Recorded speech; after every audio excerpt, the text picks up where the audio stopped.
Judges chapter 16. Now Samson went to Gaza and saw a harlot there and went into her. When the Gazites were told, "Samson has come here," they surrounded the place and lay in wait for him all night at the gate of the city. They were quiet all night, saying, "In the morning, when it is daylight, we will kill him." And Samson lay low till midnight. Then he arose at midnight, took hold of the doors of the gate of the city, and the two gateposts, pulled them up, bar and all, put them on his shoulders, and carried them to the top of the hill that faces Hebron.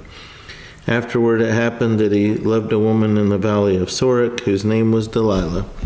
And the lords of the Philistines came up to her and said to her, "Entice him and find out where his great strength lies, and by what means we may overpower him, that we may bind him to afflict him, and every one of us will give you 1,100 pieces of silver."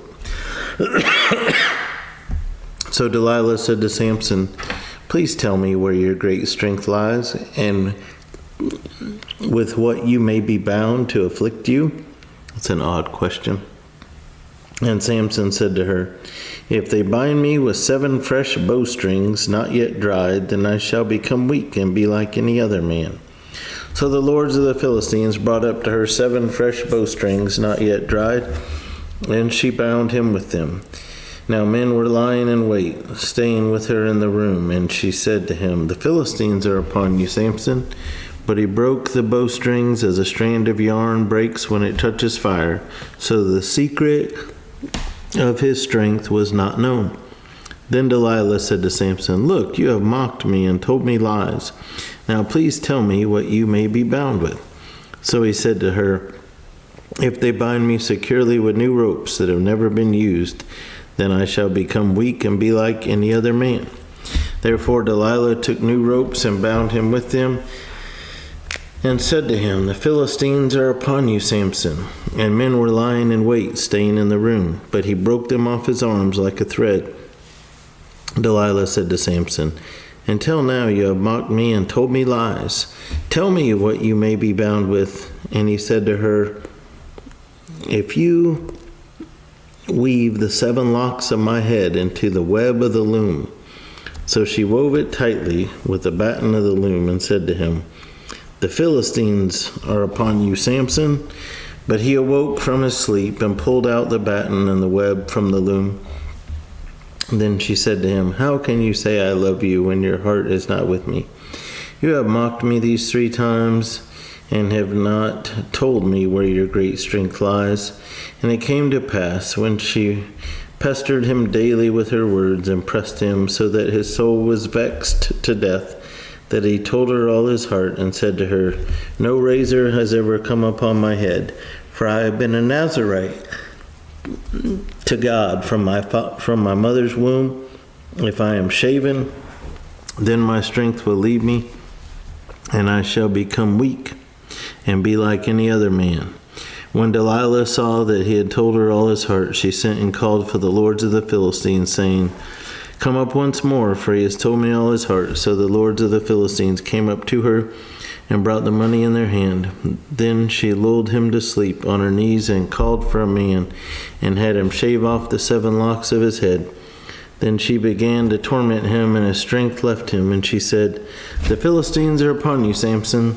So he awoke from his sleep and said, "I will go out as before at other times and shake myself free." But he did not know that the Lord had departed from him. Then the Philistines took him and put out his eyes and brought him down to Gaza. They bound him with bronze fetters, and he became a grinder in the prison. However, the hair of his head began to grow again after it had been shaven.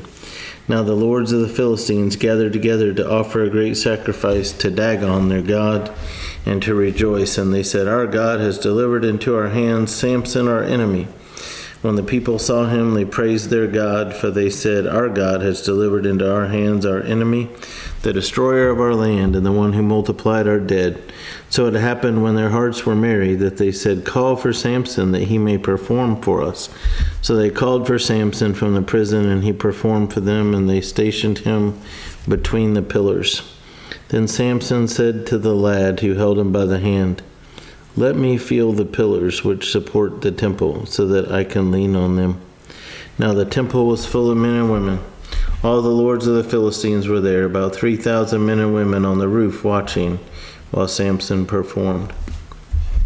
Then Samson called to the Lord, saying, O Lord God, remember me, I pray.